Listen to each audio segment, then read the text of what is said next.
ഇത് വെർണ ഫ്ലോഡിക്ക് മോഡലിൻ്റെ ക്ലച്ചാണ്. ഇത് കണ്ടോ, ഫുള്ള് കത്തി തീർന്ന് ആകപ്പാട് നാശ കോടാലിയായി. ഇത് നോക്കി,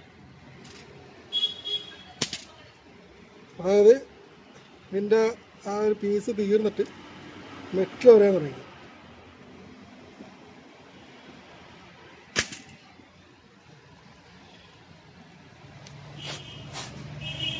പ്ലേറ്റും നല്ലപോലെ പറഞ്ഞിട്ടുണ്ട്.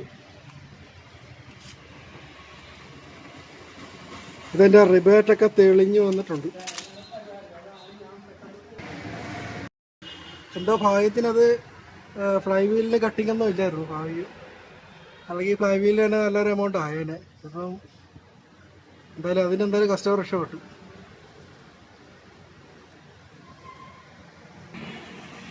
ക്ലച്ച് സാധാരണയായിട്ട് കിട്ടുന്നത് 80,000 കിലോമീറ്റർ, 1,00,000 വരെ കിട്ടുന്നവരൊക്കെ ഉണ്ട്. അതനുസരിച്ച് ഓടിക്കുന്നവരൊക്കെയാണ്.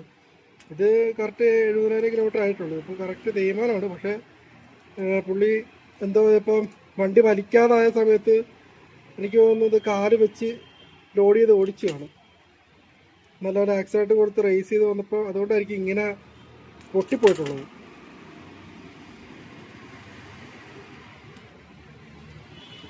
അപ്പം ഇതിൻ്റെ ആ ഒരു ബെയറിങ്, റിലീസ് ബെയറിങ്ങൊക്കെ പ്ലേ ഉണ്ട്, നല്ല സൗണ്ട് ഉണ്ട്. ഇനിയിപ്പോൾ മാറുന്ന സമയത്ത് റിലീസ് ബെയറിങ്ങും ക്ലച്ചും എല്ലാം കൂടെ ഒരുമിച്ച് വേണം മാറാൻ. ചില ആൾക്കാരുണ്ട് ഇപ്പോൾ റിലീസ് ബെയറിങ് കുഴപ്പമില്ല എന്ന് പറഞ്ഞ് ചില ആൾക്കാർ മാറത്തില്ല. പക്ഷെ അങ്ങനെ ഒരിക്കലും ചെയ്യരുത്. ഇതിപ്പം ഈ ഒരു ഭാഗം ഉള്ളോട്ടിങ്ങനെ ജാമായിട്ട് കയറിയിരിക്കും. അപ്പോൾ കറക്കി നോക്കുമ്പോൾ നമുക്ക് കുഴപ്പമൊന്നും തോന്നിക്കത്തില്ല. പക്ഷേ ഇത് കുറച്ച് പുതിയ ക്ലച്ചിട്ട് നമ്മൾ ഓടിച്ച് ഒരു കുറേ കിലോമീറ്ററൊക്കെ അഴിക്കുന്ന സമയത്ത് ചിലപ്പോൾ ഒറ്റയടിക്ക് ഈ ബെയറിങ് ഇങ്ങനെ സ്റ്റക്കായി പോകും. ഇതിൻ്റെ ഉള്ളിൽ എന്താ സംഭവിക്കുന്നത് നമുക്ക് കാണാൻ പറ്റത്തില്ല. ഇതിൻ്റെ അകത്ത് മൊത്തം ബോൾ ബെയറിങ് ആണ്. പെട്ടെന്നത് ചിലപ്പോൾ സ്റ്റക്കായി പൊട്ടി കഴിഞ്ഞാൽ നമ്മൾ ഗിയർ ബോക്സ് ഇതേപോലെ തന്നെ ഇറക്കി ചെയ്യേണ്ടി വരും. അപ്പോൾ ഇത് കുഴപ്പമില്ല, നമുക്ക് ഇനി പിന്നെ ഒരു പ്രാവശ്യം മാറാമെന്നൊക്കെ പറഞ്ഞ് റിലീസ് ബെയറിങ് മാറാതിരിക്കും.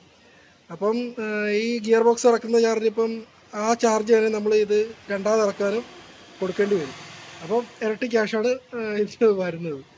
അപ്പോൾ നിർബന്ധമായിട്ടും നിങ്ങൾ ക്ലച്ച് മാറുന്ന സമയത്ത് റിലീസ് ബെയറിങ് കൂടെ മാറ്റണം. അപ്പം ഫ്ലൈ വീൽ ബെയറിങ് ഒക്കെ ഉണ്ട്, പക്ഷേ ഇതിന് ഫ്ലൈ വീൽ ബെയറിങ് ഇല്ലാത്ത മോഡലാണ്. ഫ്ലൈ വീൽ ബെയറിംഗ് ഒക്കെ വരുമ്പം അതും കൂടെ നിങ്ങൾ മാറാനായിട്ട് ശ്രദ്ധിക്കണം. ഇതെന്തായാലും ഫ്ലൈ വീൽ ബെയറിംഗ് ഇല്ലാത്തൊരു മോഡലാണ്.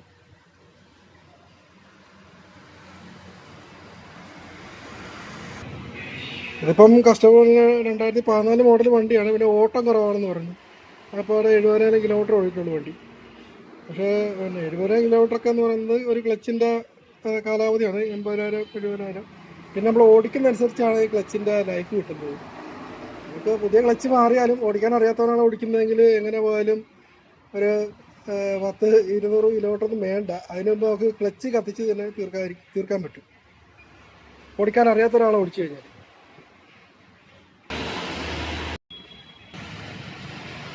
ഇതാണ് ഇതിൻ്റെ ക്ലച്ചിൻ്റെ സിലിണ്ടർ. ഇതിപ്പോൾ നമ്മൾ നേരത്തെ ഒരു പ്രാവശ്യം മാറിയിട്ടുള്ളതാണ്. അപ്പം ഇതിന് മാറേണ്ട കാര്യമില്ല.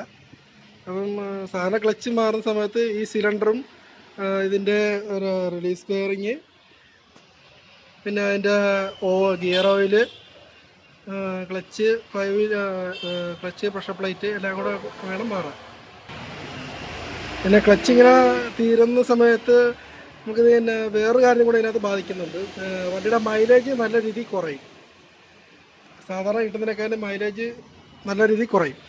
അപ്പോൾ കസ്റ്റമർ അതും പറയുന്നുണ്ടായിരുന്നു, മൈലേജ് ഈയിടെയായിട്ട് ഇപ്പം നല്ലപോലെ കുറവുണ്ട്. അപ്പോൾ ഞാൻ വണ്ടി ഓടിച്ച് നോക്കിയപ്പോൾ തന്നെ എനിക്ക് മനസ്സിലായി ക്ലച്ച് തീർന്ന് കാണുന്നു. അപ്പോൾ അതിൻ്റെ ഒരിതുകൊണ്ടാണ് മൈലേജ് കൂടെ കുറഞ്ഞിട്ടുള്ളത്. അപ്പോൾ നിങ്ങൾ ക്ലച്ച് വണ്ടി ഓടിക്കുന്ന സമയത്ത് മാക്സിമം ക്ലച്ച് ലോഡ് ചെയ്യാതെ വാഹനം ഓടിക്കാൻ ശ്രമിക്കുക.